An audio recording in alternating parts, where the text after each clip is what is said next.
So welcome everyone. Good morning, good afternoon, or good evening from wherever you're phoning in, zooming in. This is the VC and Angel Portfolios, how the pros do it. It's a webinar brought to you by Santa Clara University Silicon Valley Executive Center. And the center provides corporate learning solutions that align company teams with the latest knowledge of how business gets done in Silicon Valley. My name is Robert Brancatelli. I'm Associate Director of the Center. And I want to take a few seconds to talk about the purpose of the webinar and then introduce you to one of the presenters. This webinar is meant to give you a taste of the topics architecting your startup investment portfolio will cover. Architecting is a 6-day venture immersion program designed to help angels, high net worth individuals, and members of family offices architect their startup investment portfolios. And you may have received information about that already. Now that program we'll be offering that in November.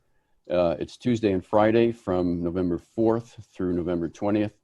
And you've received information. We'll also give you some follow-up information regarding that. We also have, as you know, another webinar scheduled for this, and that's called Developing Your Investment Thesis. And that will be offered on October 6th, also at 11 a.m. Pacific. Now, there are a few other items I'd like to go over. One is a recording of the webinar will be available. We will give you the link as a follow-up to today. And the recording will be a preview requirement for the architecting program. A note about Zoom, we encourage you to keep your videos on during the webinar. However, you will be muted throughout. If you have questions for the team, please enter them into the chat. The team will answer them at the end of the presentation. Technical problems logging in or with Zoom, we will do our best to try to help you. You can contact Aitana Perez, our architecting program manager, via chat. And Aitana, if you want to raise your hand, there is Aitana. All right, so what I'd like to do is introduce Pat Guerra. Pat is an angel investor. He's an entrepreneur. He's a venture capital developer and founder and principal of Lions Peak. He is also, I'm also happy to say, he's an adjunct professor at the Silicon Valley Executive Center. And he's been an integral part of venture development programming at the center, both here and abroad.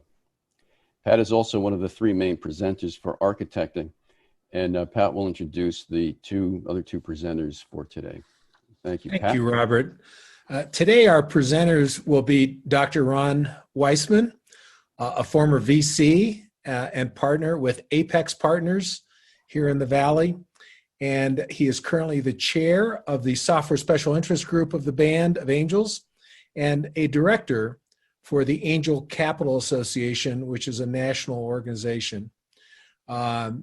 He has many credits to his background, not the least of which is our startups with Steve Jobs and a Renaissance scholar. And I think you'll see that come through in his presentation. Dr. Albert Bruno will be the other presenter today. He is the William T. Cleary Professor of Marketing at Santa Clara University.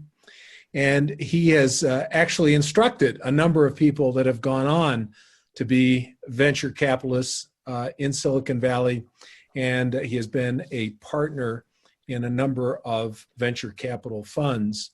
In addition to that, Dr. Bruno has been studying venture capital formation in the Valley and has been an instructor his classes have involved venture development and entrepreneurship for over 30 years. So let me turn it over to these 2 gentlemen. Thank you. Thank you, Pat. Ron, you want to put up the slides?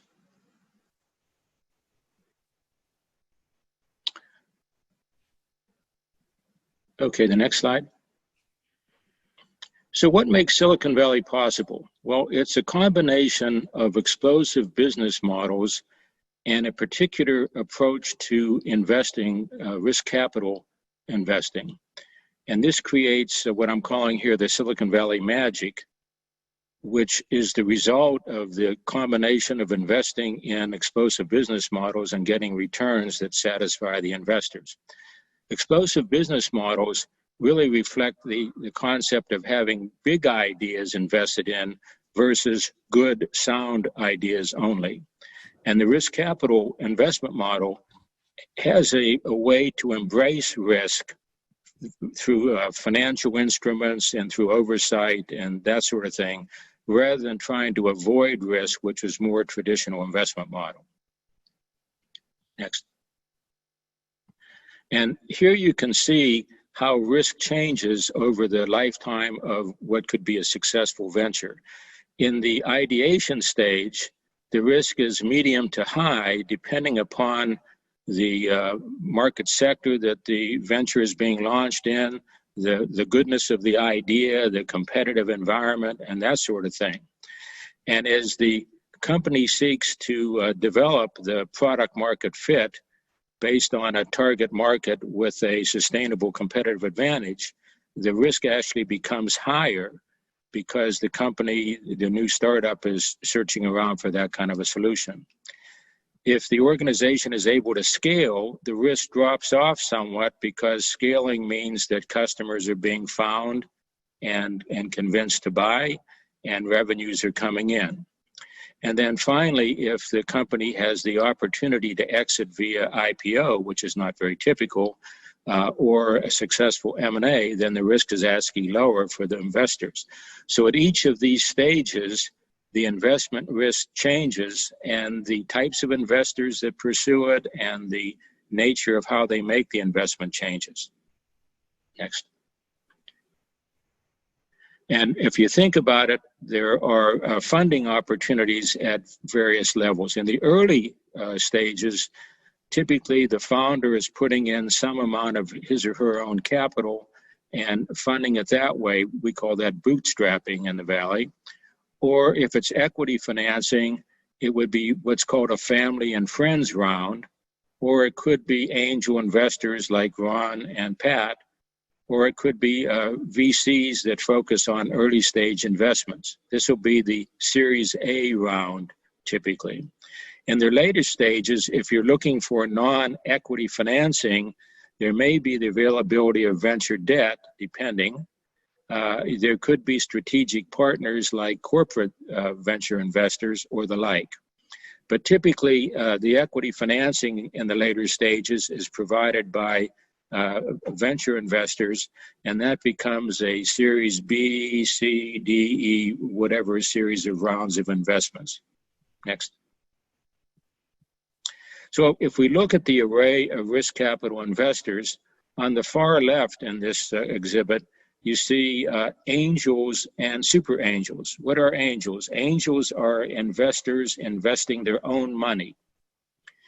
If the angels group together for various reasons, which Ron is going to talk about in a bit, the purpose of that grouping together may have its advantages and disadvantages. The next category is corporate venture investors. And typically, the corporate venture investor is not seeking to have a financial return as the primary return, but rather expanding the technological reach or the geographic reach or whatever by the investment. A premier and long-standing corporate investor is Intel Capital, I think the original one in the Valley, and more recently, Google and Facebook and Salesforce and other companies have really expanded their activities via corporate investing. The next category is private equity investment. This is typically investment that is not made in a new startup, but rather in an ongoing company with the intent of doing what is called financial engineering, doing something either on the financial side or sometimes on the market side to improve the viability of the venture. Perhaps a good example of that in a contemporary sense would be Dell Computer, where a number of private equity investors bought Dell Computer off the public market, did some things to it, and then put it back on the market for gain. And then lastly, we have venture capital, which I'm going to talk a little bit more in just a second. One of the classic older companies, one of the original ones, Kleiner Perkins, still around after many years and many iterations. Red Point Ventures, another example, the first investor in Netflix. And then more recently, Andreessen Horowitz, one of the very, very successful recent investors in the Valley. Next. So venture capital is professionally managed money. These are institutional money managers when all is said and done. Venture capital involves active management, participation on boards, mentoring the founding team, helping them morph from one business plan to another, taking equity, not making loans or any other kind of financial investment, but actually seeking to have equity for the return that it's going to provide, and having a longer term perspective, staying with the company through the liquidity events, perhaps going well beyond that. Next. And the necessary ingredients for this to work is the kind of culture that we have in Silicon Valley, where risk and failure are not necessarily considered to be bad, and which is different from many cultures in the world, and where restarts may be rather typical. You need to have the availability of capital, and for example, Sand Hill Road in Menlo Park has got one of the largest sources of venture capital in the world. You need to have available talent at all levels, which again we have in Silicon Valley because of the arrival of the best and brightest from around the world. You need to have exit markets. The IPO window has to be open when we need to exit, and or M&A values have to be good. And you have to have the ability to scale into global markets. No longer do we talk about just US or North American markets when we consider these things. Next. So the cycle that operates is a series of limited partner investors put money into a venture fund. The venture fund then makes investments in startups. Eventually, some of the startups exit, and the exit monies are provided back to the limited partners, and hopefully for the venture fund, that cycle continues. So typically a venture fund is a 10-year relationship, and the limited partner investors are in that investment with essentially no say on how the investments are made, but they hope to get their money out at the appropriate multiples that they're looking at. Next.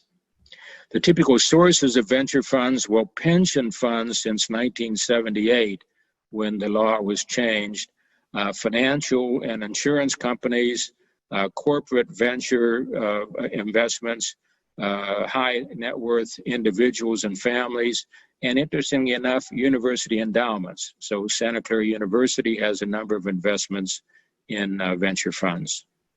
Thank you. Next. And why do we want to consider venture capital? Because many of the companies that we have in the Valley, just a few of the examples here, have been funded in some form or another by venture capital. Next. Now, this is an interesting point, and that is a venture fund winnows a large number of leads down to very few investments. And so in this example, if we were talking about 1,000 leads that came over the transom for a venture fund, they may hold 150 meetings plus or minus. They may actively pursue 70 or so of the ventures, but when all is said and done, they're going to only invest in 5 or 10. So a typical venture fund is making only 1 or 2 investments. The way the model works is in the early stages, a very small amount of the fund is put into perhaps 20 to 30 explosive business models. And the idea is to put money into a diverse number of investments and then see how they do, and reinvest in those that are meeting their numbers and doing well, and stop investing in those that are missing their numbers or failing. So the idea of the venture capital model is to, as I say here, rinse and repeat. So reinvest in those that are achieving the numbers that were agreed upon. Next. And the VC model requires a fairly explosive performance. So I use the example here of a $500 million fund. If it bought into a new startup for 20 to 25% of the venture for a $5 to $10 million investment, perhaps near the end of exit, that 20 to 25% would be diluted down to 17.5% or so. Because only a few companies in the portfolio are going to be expected to exit, I'll explain that in just a moment, then we need to have a large multiple return to really move the needle. So in this particular example, if we have the average of $400 to $500 million on the average, which is the typical number here, then we'd need a $2.5 billion exit to move the needle. Pretty big numbers. Next. Now, a typical VC firm in the 70s was very lean and mean.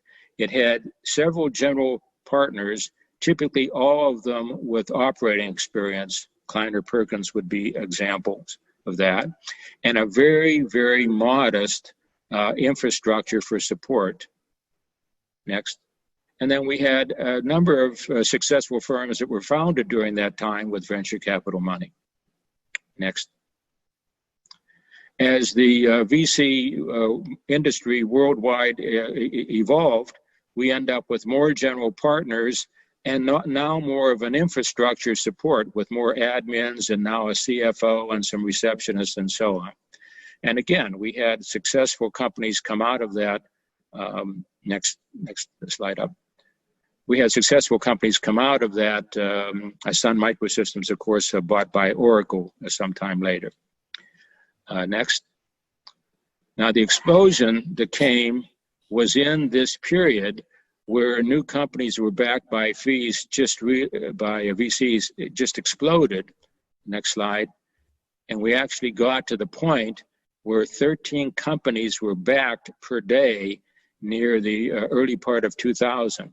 I was actually in a venture fund in 1999, and we had 2 IPOs in November of 1999. That's pretty surprising these days. The typical venture capitalist, very egoist in those days, if you work with me, you'll be successful, was kind of the model. Next. It just exploded then in the 90s with lots and lots of general partners, lots of admins, a new concept called a venture partner, looking for investments, associates to that, a more major finance structure, and then also another concept called entrepreneurs in residence, where successful entrepreneurs would be brought back to maybe conceive of their next major venture. Next. And again, we had successful companies that came out of that era as well. Next. Now, the processes of a venture capital fund, as I mentioned earlier in that example, if we were sourcing 1,000 venture opportunities, they had to come from somewhere. Where do they come from? They don't typically just come across the transom. Somehow the venture firm has networked or had a significant branding situation, so it's attracting interesting ideas. The next step is filtering, which means that we would exclude venture opportunities that don't fit our particular portfolio or skill set or the round of investment that we're interested in investing in or some other set of criteria. Next. A major step is called due diligence, comes out of the legal terminology and is now applied in a venture capital business setting, which means more intense investigation to verify whether the market exists, whether the technology works, whether the management is capable of what it says it's done in the past, and things of that type. So this is a fairly elegant and sophisticated and in-depth effort by the venture capitalists, and they're inclined to spend some significant amount of money doing this due diligence to verify what they believe to be true. Next. Another contribution is around deal making. So the venture capitalist prepares and negotiates a term sheet which is given to the entrepreneur, and then once an agreement is made, helps with business development and sort of pursuing the first customer or the subsequent customers. And then finally, an exit. And we want to focus on our program in November on talking about exits and how they're going to work and how they're going to pay off. Next. So how do we think about investment size? Well, the venture capitalists would like to put as little money in as possible and still meet the needs of the company so that it can learn at low cost which is going to be the winner and which are going to be the laggards. The founders also would like to have a relatively small round of investment so that the future rounds will be less dilutive. Now, of course, the amount of money put in has to meet the needs of the company at that stage for expansion or product development or customer development or whatever is going on. Next.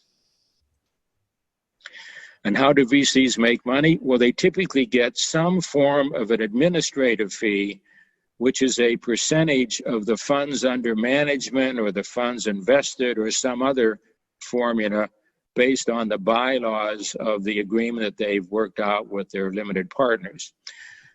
So that's kind of an administrative fee that comes in to support the activities, the flying around, the Sand Hill Road buildings and things of that type. The second category is the profit category. They call that a carry, and it's the net profit after the original investment is redistributed to the limited partners. And so it'll be typically 20% of that net profit, and 80% goes back to the limited partners. Okay, next. And I just have a hypothetical example and then a real example. So the hypothetical example of a typical portfolio is that only really one or two of, say, 10 investments turn out to be of any consequence. And some number are bad investments, meaning that they have failed or some other pretty significant event. But a non-trivial number are what the VCs call the walking dead. And what that is, these are companies that they've invested in, and the companies have had some success, a customer base, employees, the building, that sort of thing. But the venture capitalists cannot get their money out of the venture because the company is not having an IPO and they're not being bought through an M&A. So the VCs call that a walking dead because they can't return those monies back to the limited partner investors. Okay, next. And this is an actual example from ATV, and you can see it parallels pretty closely to what I put up hypothetically. So only 10% of their portfolio IPO'd or M&A. Pretty small, really. And you can see the rest were either defaults or break even or something of that type. Okay, next. And I have two examples here. This example is intended to show that VCs tend to overinvest in a sector, in an opportunity. So back in the day when Walt Salmon was studying the 1987 version of venture capital investing, some of you don't even know what a Winchester disk drive is, I suspect, but there were 43 investments by VCs in Winchester disk drive companies. And there were, at that time even, 300 investments in whatever passed for artificial intelligence in those days. Fast forward to the next slide, and our own Ron Weissman, who does a lot of this kind of thoughtful analysis, published an article he called Ego Capital and the Series A Crunch. And you can see in this parallel universe that Ron has identified some absurdly multiple investments, 480 sites focusing on dating, 64 sites focusing on places to go to find bars, So again, the VCs overinvest, and if you believe the proposition that only 3 or 4 of the top firms in a sector are going to be successful, then you can see we've got a lot of possibilities for non-success. Next. And I did a little study of my own on ride services, and you can see a whole lot of ride service companies came out, and obviously only a few can be successful. Next. Now, this slide is a pretty important slide.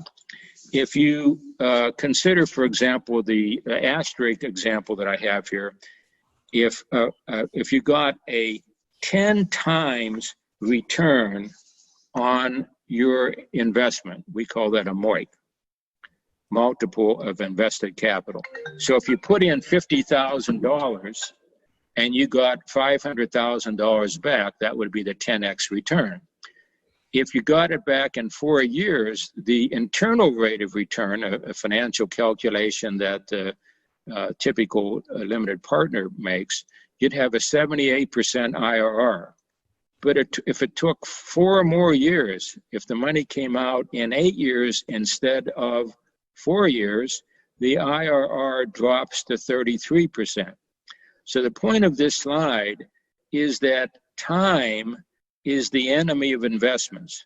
The longer the money is in the company, the lower the return from an IRR point of view.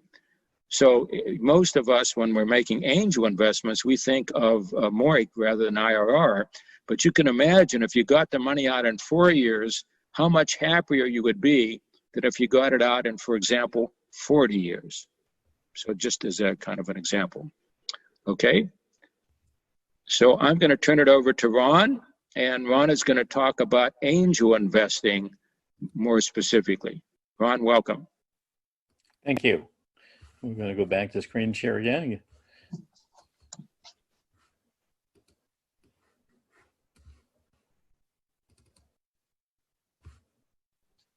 It's great to be here. It's always fun to participate in the Santa Clara program.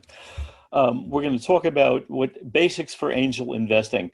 My favorite angel was Giovanni Domenici, who inherited a small amount of money and then invested in Northern European cloth factories as an angel, became the wealthiest person in Italy, and pretty much Giovanni and his sons and grandsons, including Lorenzo Domenici, funded the Italian Renaissance. So it's one example of the impact that an angel investor can have.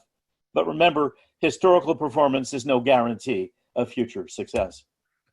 So who are angels? There are lots of misconceptions about who we are. I wanted to dispel those. We do not have secret island lairs that we fly to. Well, maybe Pat does, but most of us don't. We're actually, normal people who've recently exited a business, or had a liquidity event, or had successful careers. And we're very anxious to mentor and give back to our communities. Enslaving humanity is generally a low priority. So I'm going to introduce you to Jane. See Jane, she's had a brilliant career. She's a new angel about to do her first deal, and she loves the company's story, its product, and its vision. But she ignores the boring stuff, like capital models and financing risk. Jane has not done what I call a premortem, that is, anticipating all the reasons the deal you're about to do is going to fail. See Jane lose her investment. The purpose of the seminars that Pat and Al and I are doing is to stop you from being Jane. Now let's look at some typical outcomes. CB Insights did a study of over 1,100 U.S. seed-funded deals done a decade ago. And what was the outcome? Well, the outcome was that 14% of those 1,100 deals ultimately exited. 3% exited for $50 million or more, 2.7 for $100 million, 1.1 for $500 million, and under 0.5% for $1 billion.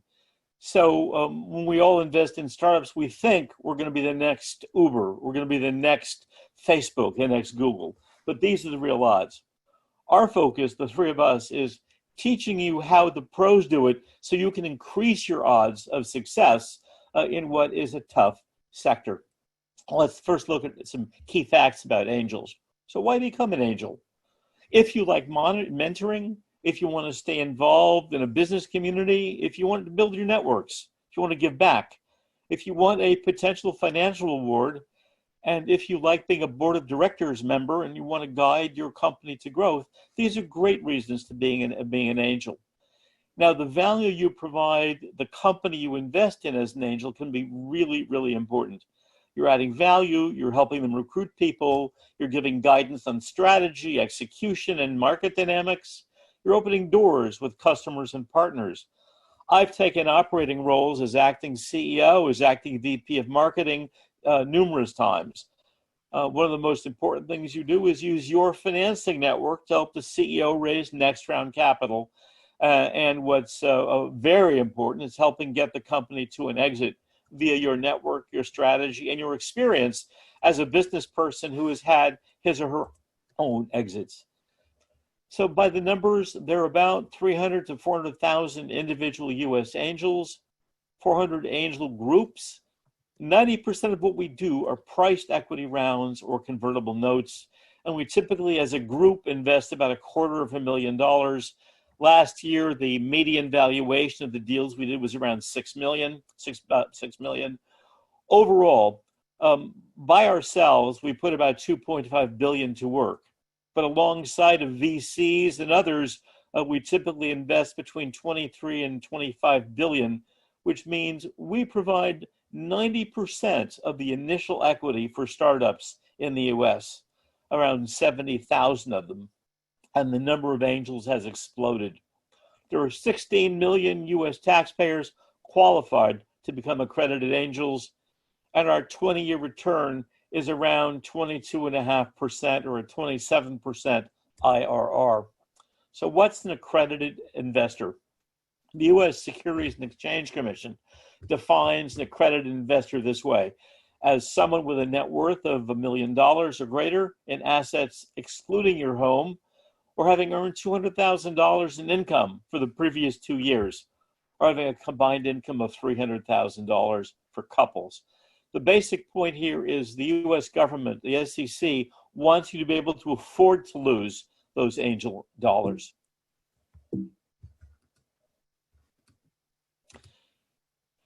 What's the difference between angels and VCs? Well, primarily we look for 10 to 30 times return in 5 to 10 years. The VCs will be happy with what they call supernormal returns, 5 to 10x in 5 to 7 years. That's what they're primarily looking for. What we fear are companies missing their milestones, because that means the next time they raise capital, we're going to get crammed down. VCs fear the same thing.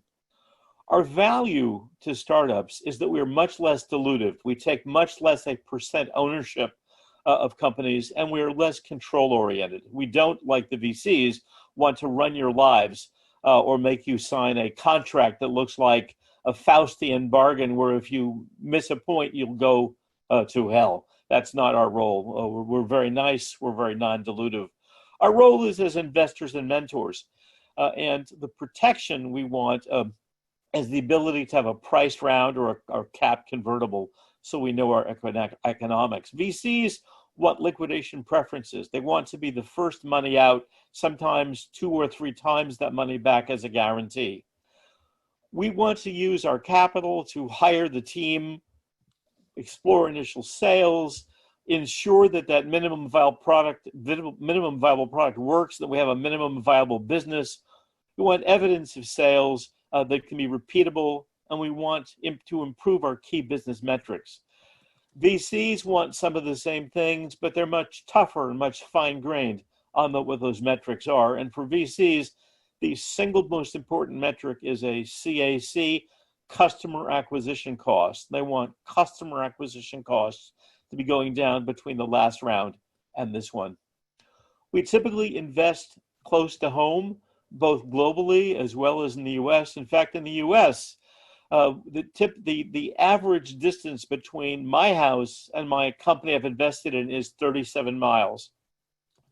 In the Zoom generation, these are changing a bit, but we still give strong preference to local. Why? Because local means we can really mentor, and that's the grand tradition of angel investing from the 1980s. A great mentor joins the team, helps hire, helps fundraise. And the statistics indicate that if you are an active member visiting your company at least once a month, you have 3 times the return of passive investors who simply wire money and then hope for the best. In Europe, the focus on angel investing is in tech, biotech, but increasingly services, media, and real estate.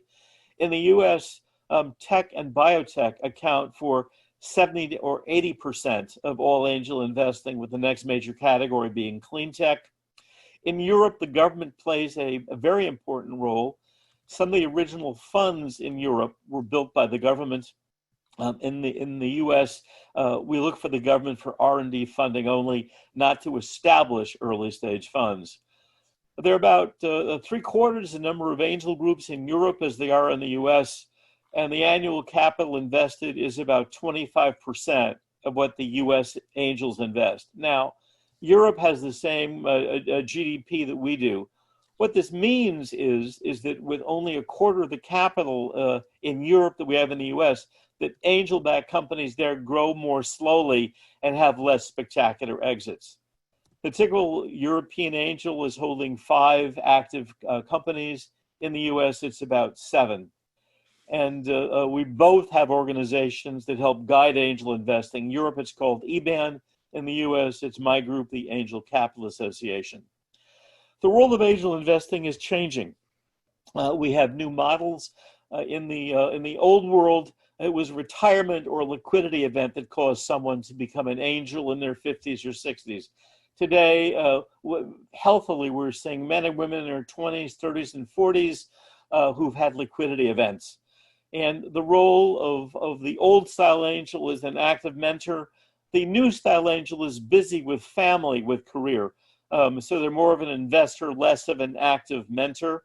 But in both cases, the typical size of angel investing is about 5 to 10% of net worth. How do angel groups work? Well, these are the leading angel groups in Silicon Valley. And why do you join an angel group as opposed to invest individually? You'll get to see more deals. You'll have group diligence. You can be mentored by more senior angels. There's more opportunities for deal syndication with other angel groups. You can expand your personal network. And there are the benefits of socializing with people who are passionate about startups, about innovation, and about mentoring. The best angel groups do these things. They've got strong returns in the track record. If you're thinking about joining an angel group, see how strong their deal flow is. Look at their statistics on how well they've done generating winners. Are they stable?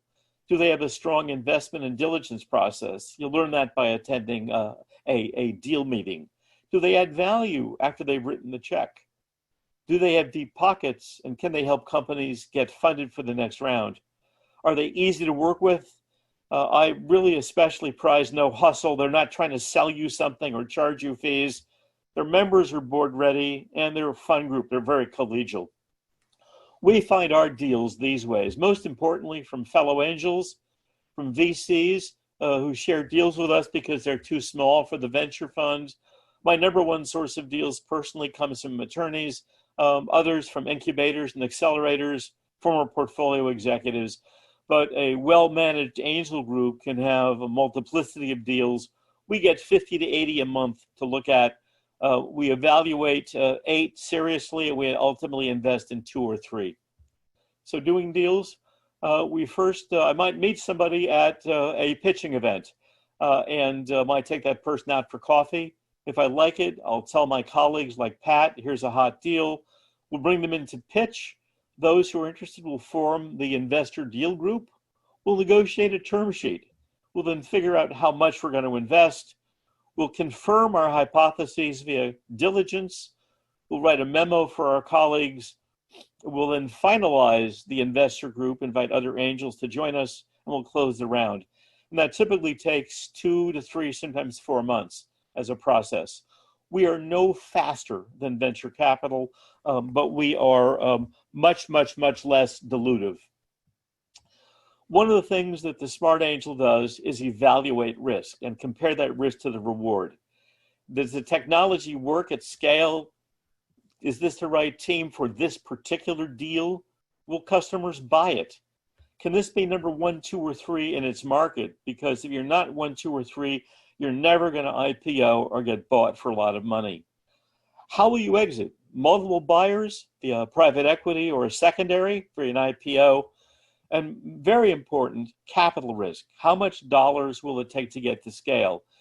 If the typical sale of an angel-backed company is under $50 million, you're not going to make any money if they need to raise 25 or 30 to get to scale. What's the risk of a down round, of a round that's less valued than this one? And who is going to write the next check after I write a check? I'm not going to go over this chart, but it will be distributed in your packet. That we like to get companies focused on business models. What's the business model? What's the premise? Who buys? What's the sales cycle? How is it priced? And most important is the last column, is what's the implication of this business model for the capital needed to be raised. So an enterprise software company has a very, very expensive sales cycle. They may need to experiment with multiple cycles before they get it right. That is millions and millions of dollars. So each of these has an implication for how much capital you as an angel will need to see your company raising over time. Once you understand that business model, you can build a deal-specific capital model. How much capital will they need? Over what time? How efficient is the business model? How capital efficient? And so how many dollars, not just for your angel round, but how many dollars will they need to scale and exit?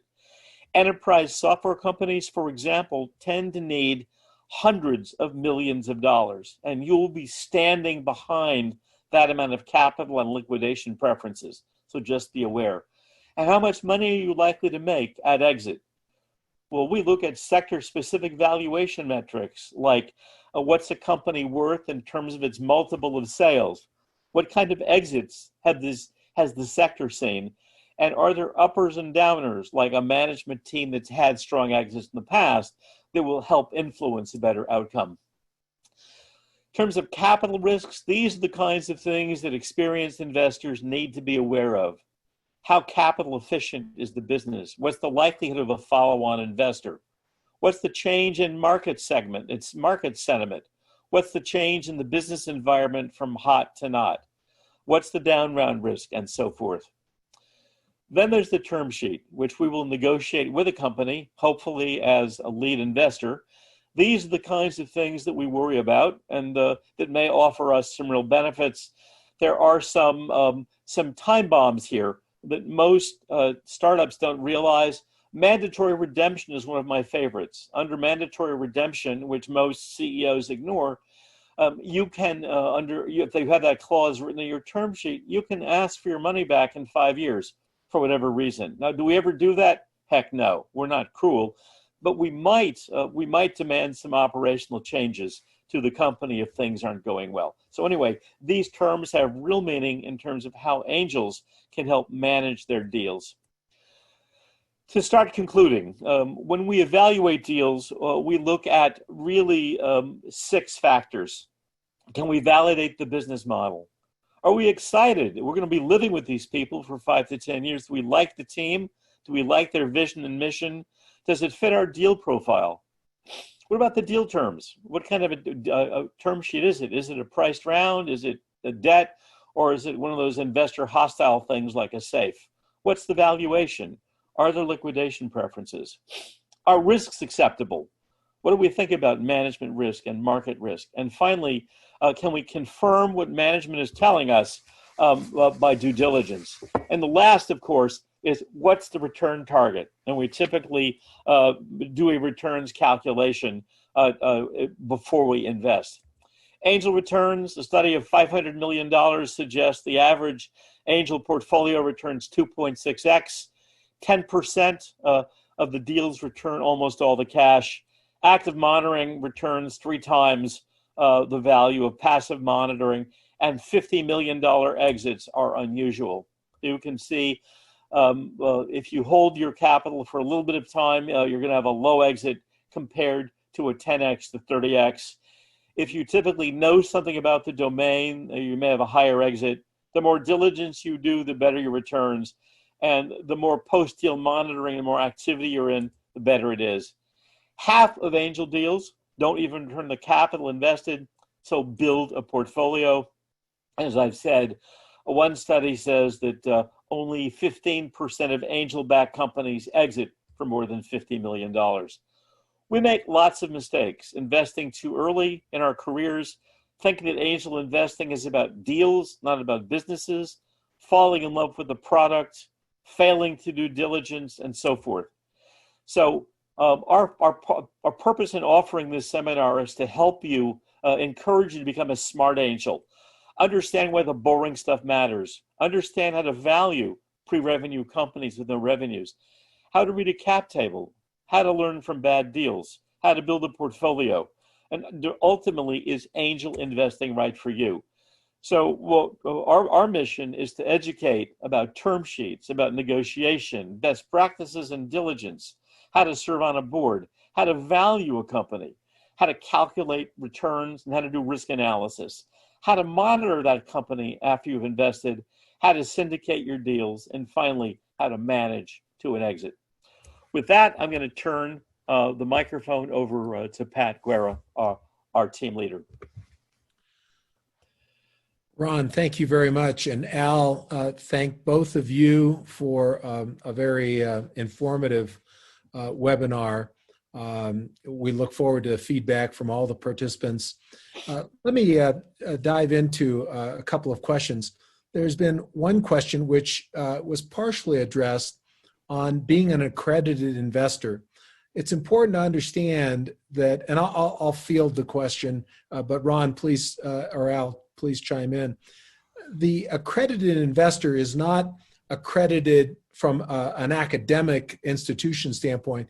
It's really meeting these financial criteria that are laid out by the U.S. government.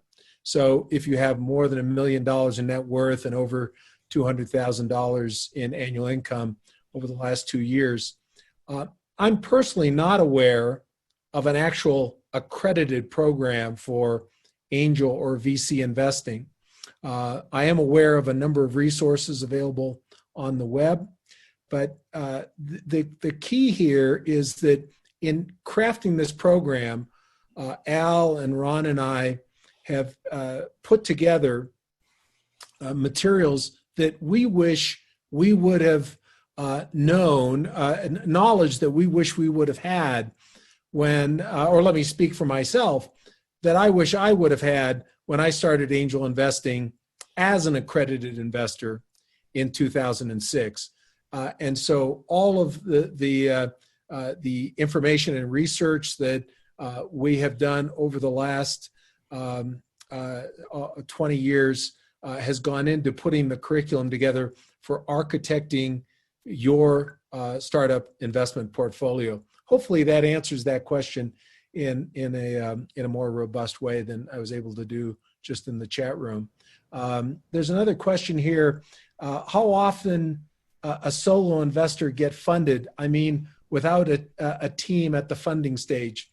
Ron, let me turn that over to you. Sure. I would say that about half the investors I know would refuse to do a deal with a solopreneur. The risk is too high. She gets hit by a bus, then what happens? And but there are other angels who invest very, very early, who want to help the solopreneur become a member of a team, and that angel may even take a team role. But I would say, by and large, we shy away from solopreneurs. Let me have you address another question. What some observers find is that investors come with specific domain expertise. So during the screening and actually deal flow generation, screening, and then due diligence, they focus on their strengths, be that engineering or marketing or financial discipline. From your perspective, Al and Ron, what are some of the key practical skills that an investor needs to develop to be effective at venture capital or angel investing? Al, why don't you go first? Well, I think an ability to understand how the entrepreneur understands the market. So digging into what the entrepreneur says about the customer, how they found that out, how they're utilizing that information to build their product or service, and how they're identifying their initial target market. So I'd say the summary comment there is market emphasis and how they understand it. I'm going to say something fairly radical. After my 20 years, I've come to an aha moment. My venture fund did a study comparing the thickness of our deal memos and our outcomes, and they were inversely correlated because we thought we knew more than we did. And what I've learned is that what companies are like when they exit is many, many times very different from what we thought we were investing in. So for me, the most important thing is for an angel to be able to assess people and to assess people's ability to be flexible, to be good consumers of data, to be willing to change models as needed. Because in most cases, the end result is really different. We thought we were baking a pie, and it turns out we're having a burger. So that ability to really understand people sympathetically is for me, I think, the number one starting point for a good angel. So Ron, I've got another question here from the participants. It's a little bit of a softball. What is the investment size for angels per investment? So typically angel group sizes are around $250,000 to $500,000. Individual angel checks are typically in the range of $25,000 or more. Pat, what's your experience been? Identical. There are some angel investors that will invest at 100,000, but those are the rare exception. So my next question comes from another participant. How much does intuition come into play during your deal making? Let me jump in on that one. I would say that the word I would use for intuition is pattern recognition. Because what intuition is basically is the unstated, unformalized knowledge you've got over many years of experience that comes to the fore. I wouldn't say it's raw intuition that a brand new angel who's never been an angel before walks into a deal meeting and suddenly intuits that this is going to be a great deal. It's the experienced angel that says this one feels right. And then if you ask, why does it feel right? She'll tell you the 5 reasons that once you begin thinking about it. Yeah, let me chime in on that. I rarely go with my intuition. I do look for a unique market insight into a problem that a specific market sector has.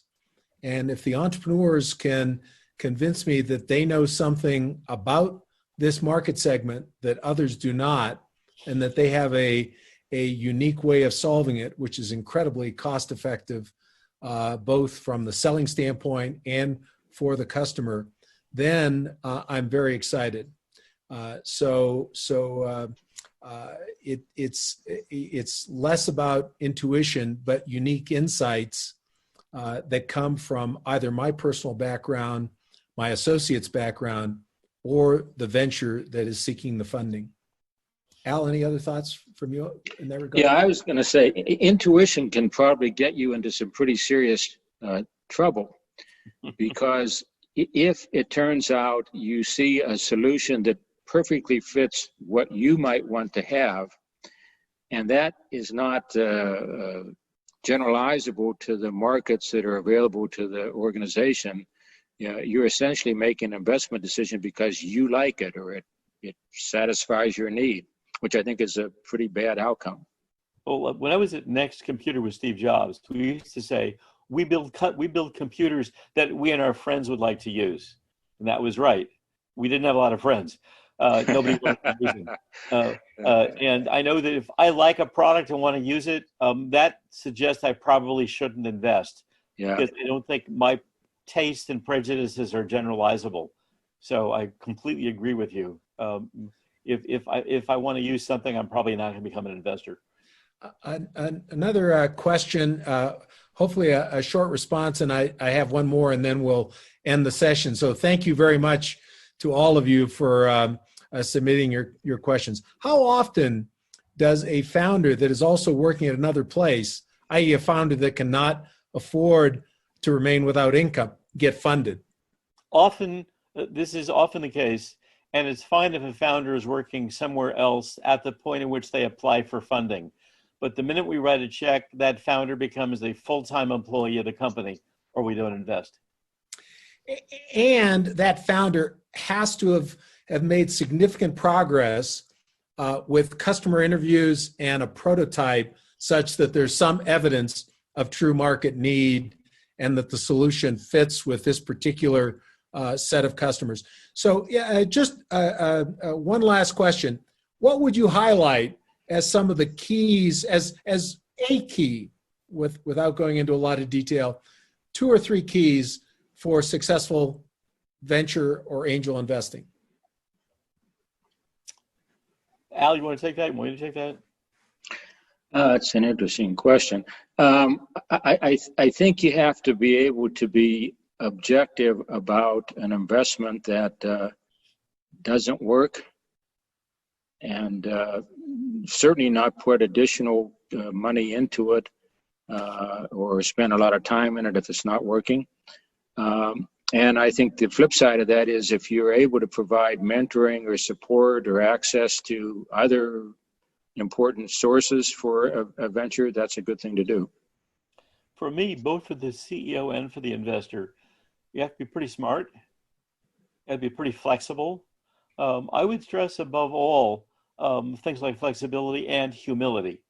You want somebody who's able to say, my first assumption was wrong. I'm going to learn how to change it and figure out what's right for this market. I'm going to pivot. So being really, really honest, and that requires humility. My favorite quote these days is, intelligence begins with a question. And so entrepreneurs that are able to ask questions, as opposed to making unverified assertions, have a much higher probability of being successful. So let me close with this.